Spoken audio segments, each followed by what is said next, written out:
Bapa saban poe bolokot jeung kesang, mikir nepi ka buuk tereh ngipisan.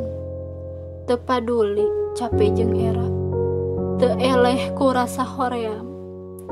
Sosok anu dianggap tara paduli, sosok anu dianggap galak, sosok anu dipikasieun pisan.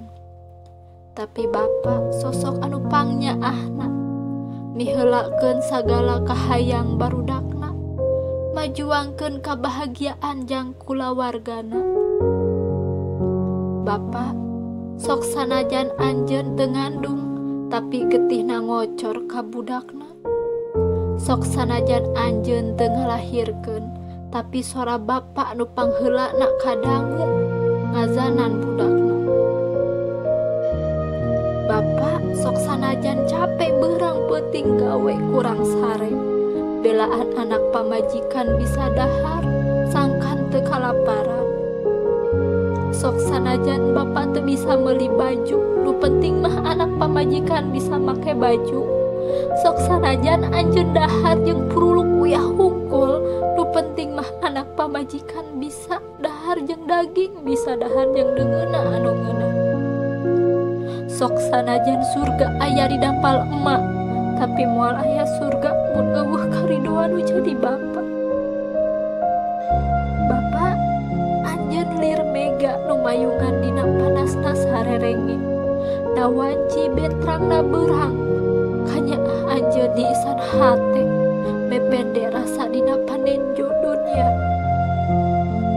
Moal laas sanajan katiga panjang, moal luntur najan hujan mindeng ngaguyur, kamuliaan cinta anjeun bakal ngakar ngawujud tangkal, jadi buah kabagjaan kulawarga salawasna.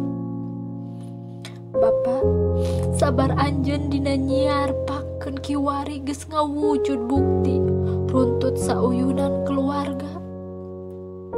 Hampura abdi Bapa upami baheula ieu diri teh loba pamenta, nganggap gampang sagalana, gurung gusuh kudu dicumponan. Ayeuna mah geuning karasa capena asruk-asrukan neangan kabagjaan teh. Hampura diri ieu can bisa mulang tarima, boh ku basa atawa carita, komo deui ku harta. Ya Allah Gusti nu agung, pasihan kabagjaan, rejeki nu gampil tur barokah, sehat sareng surga nu langgeng kanggo Bapa abdi.